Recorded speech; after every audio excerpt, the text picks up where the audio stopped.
Well, I think it's pretty obvious with this cow. She has got something seriously wrong with that right rear foot. Let's get her in the chute, try to figure out what her problem is. Welcome back to Nate the Hoof Guy.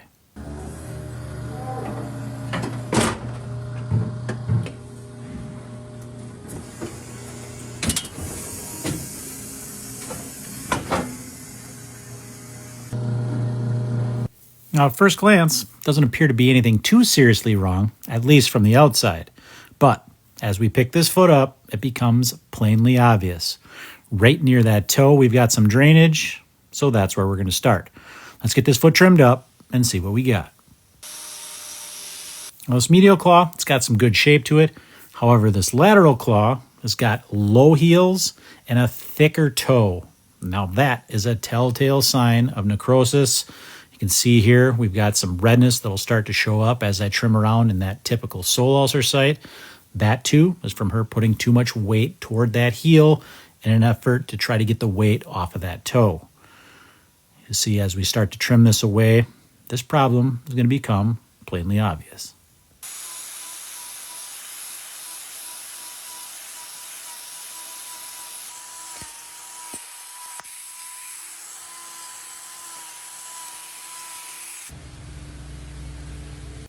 Here we can see that toe section all packed full of gunk. As we start to trim this away, you're going to see it's a cavernous area up inside that.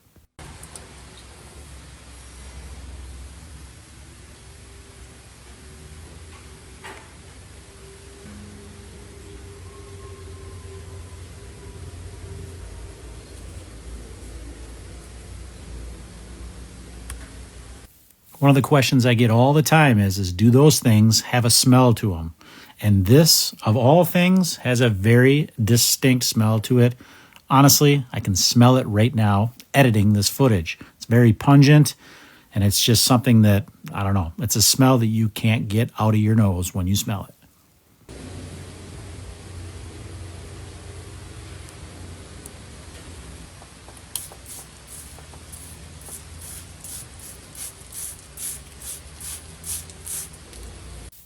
So what exactly is toe necrosis?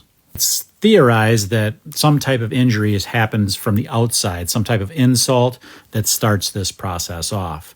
I think what we're going to find over time is that that is not what's actually happening here. I think of this as actually an internal problem. Some type of trauma is causing the blood flow to be interrupted or stopped to the tip of the pedal bone on the inside of that claw. Then that necrosis starts to happen from the inside out. That's my theory. That's what seems to be evident as we work on these. It doesn't seem like it's an exterior thing. It seems like this is all originating on the inside. Later on, it can become infected with digital dermatitis as well. But for the most part, this looks to be a lot of internal type problem here, not so much from the outside. So that's my theory on that. We'll see over time if that proves to be true.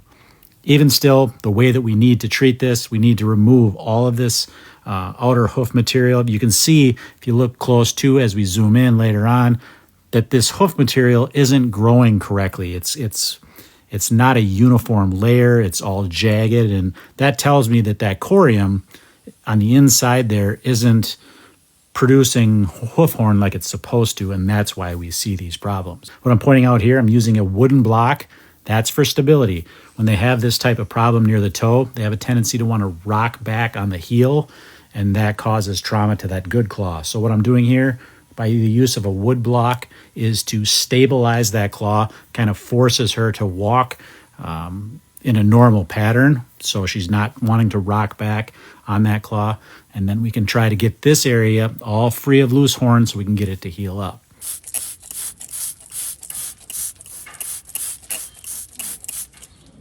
That's going to allow us to clean this the best that we possibly can and treat that with salicylic acid. Hopefully we can get this claw to completely encapsulate once again and make her as comfortable as we can.